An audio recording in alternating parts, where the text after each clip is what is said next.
saat ingin memilih metode kitan, sebenarnya simpel yang perlu diperhatikan ada dua, yaitu kesiapan orang tua, kedua kesiapan anak.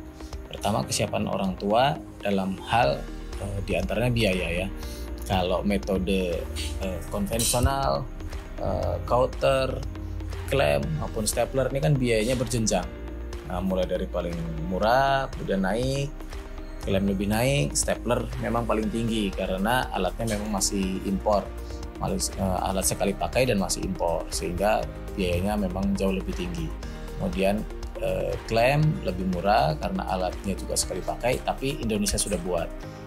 Counter juga Indonesia sudah buat, konvensional juga Indonesia sudah ada.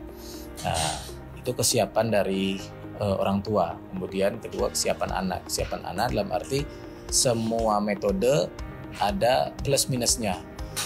Konvensional dia resiko perdarahannya lebih tinggi, cuman biayanya yang paling murah. Counter perdarahannya minimal, kekurangannya dia masih dijahit. Klem lebih praktis, bisa kena air sejak hari pertama, kelemahannya dia kurang nyaman. Kalau stapler lebih praktis, lebih simpel, pengerjaan lebih cepat, lebih teknologi paling mutakhir. Dan kelemahannya karena dia masih impor, biaya dia masih tinggi. Dan jadi pertimbangannya diantaranya dari situ. Ingin dilihat dari segi biaya, apa ingin dilihat dari segi kelebihan dan kekurangannya. Jadi kesiapan orang tua, kedua kesiapan anak.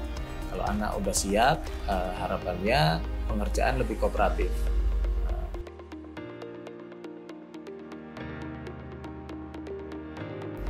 Kalau saya sih lebih menyarankan anak usia dini, bayi katakanlah, sehingga dia lebih minim trauma psikologis, ya kan. Kemudian kita juga minim perlu mempersiapkan sejenis hadiah ataupun iming-iming ya.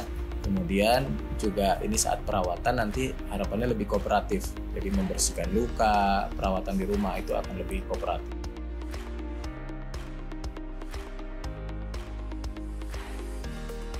Oke, di sini menggunakan saat ditekan nanti selain pisau yang keluar nanti ada karet atau disebut gasket ya, terbuat dari silikon dan staples logam yang keluar juga, sehingga memotong sekaligus menyatukan kulit dalam satu kali tindakan. Nah, apakah logam tadi aman ataupun silikon tadi aman? Ya, jadi ini insya Allah aman karena sudah melewati proses sterilisasi. Kemudian semua karet dan logam tadi insya Allah itu akan terlepas semua. Jadi ini hanya menempel sementara untuk menyatukan kulit, nanti akan terlepas. Dan saat masuk Indonesia, ini salah satu contoh alatnya, dia sudah melewati izin Kementerian Kesehatan.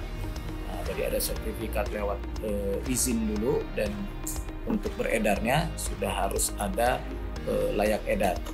Jadi yang kita lakukan di sini, kita akan berusaha mencari yang aman untuk pasien.